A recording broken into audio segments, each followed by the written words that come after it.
Every year, businesses generate over 2 billion tons of solid waste globally. That is enough trash to fill over 800,000 Olympic swimming pools. And here's the shocking part. Most of that waste is completely legal. So who is actually responsible for cleaning it up? Today, we are going to answer that question by exploring three stakeholders that often get overlooked in business ethics: society, the environment, and a third group that might surprise you. By the end of this video, you will understand why businesses have ethical obligations that go far beyond their customers and shareholders, how environmental responsibility became a central pillar of modern business ethics, and what the concept of a stakeholder really means when we expand it beyond the boardroom. Let us get into it. Section 1. WHO counts as a stakeholder? Most people assume that a business only owes something to the people directly involved: shareholders who invest money, employees who do the work, and customers who buy the product. But business ethics scholars have been pushing back on this narrow view for decades. The stakeholder theory, developed by philosopher R. Edward Freeman, argues that businesses have responsibilities to anyone who is affected by their decisions. And when you really sit with that idea, the list gets very long very fast. We are talking about local communities, future generations, ecosystems, and yes, even animals. Society is one of the biggest and most often overlooked stakeholders of all. When a company pollutes a river, it is not just the people downstream who suffer.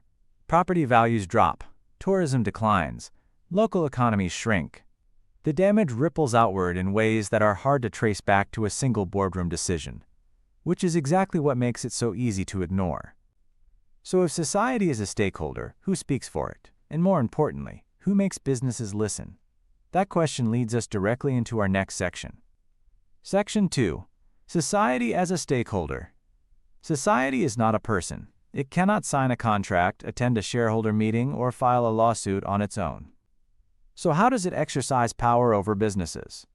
It does it in several ways.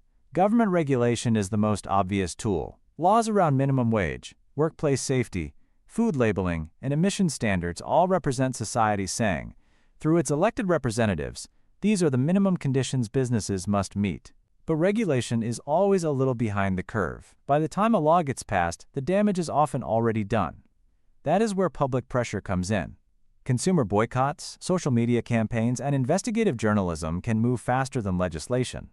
Think about how quickly companies changed their policies around single-use plastics once public awareness reached a tipping point. Society found its voice, and businesses responded, not always out of genuine ethical concern, but because the reputational and financial costs of ignoring public opinion became too high. This raises a fascinating ethical question. Is it enough for a company to do the right thing because it is good for business? Or does genuine ethical responsibility require something more? Hold that thought, because it becomes even more complicated when we bring the environment into the picture. Section 3. The environment as a stakeholder. Here is where things get philosophically interesting. The environment cannot advocate for itself. It has no voice, no vote, no legal standing in most countries. And yet, the decisions that businesses make every single day, what raw materials to extract, how to dispose of waste, how much carbon to emit, directly determine whether ecosystems survive or collapse.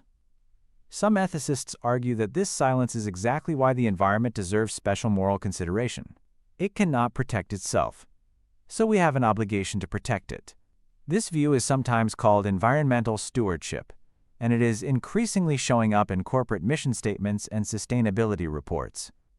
But there is a harder version of this argument, one that goes beyond stewardship. Some philosophers argue that nature has intrinsic value, meaning it is worth protecting not because humans benefit from it, but because it has a right to exist on its own terms. This idea challenges the very foundation of how most businesses think about natural resources, which is as inputs to be used efficiently, not as entities with moral standing. Whether you buy the philosophical argument or not, the practical case for treating the environment as a stakeholder is overwhelming. Climate change, deforestation, and water scarcity are not abstract risks. They are already disrupting supply chains, displacing communities, and costing businesses billions of dollars every year. Which brings us to a concept that tries to balance all of these competing interests in one powerful framework. Section 4. Sustainability and the triple bottom line. In the 1990s, a business consultant named John Elkington introduced a framework called the triple bottom line. The idea is simple but radical. Instead of measuring business success by one bottom line, profit, companies should measure it by three: people, planet, and profit. People refers to how a business affects human well-being, both inside the company and in the surrounding community. Planet refers to environmental impact. And profit, of course, is financial performance. The argument is that a business that scores well on all three is genuinely sustainable, while a business that sacrifices people and planet for profit is essentially borrowing against a future it is helping to destroy. This framework gave companies a practical language for discussing responsibilities that previously felt too abstract to act on. It also gave investors, consumers, and regulators a new set of questions to ask.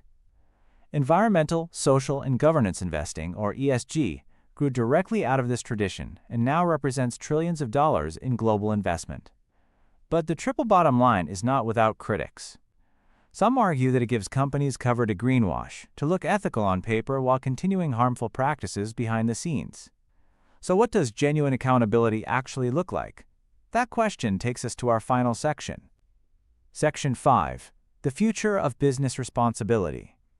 The next generation of business leaders is inheriting a world where the stakes of these decisions have never been higher.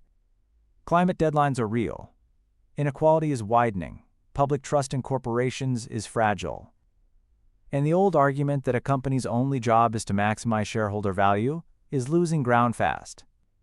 More and more, we are seeing businesses adopt what is called a purpose-driven model, where profit is a goal but not the only goal. Companies like Patagonia have made environmental activism a core part of their brand identity.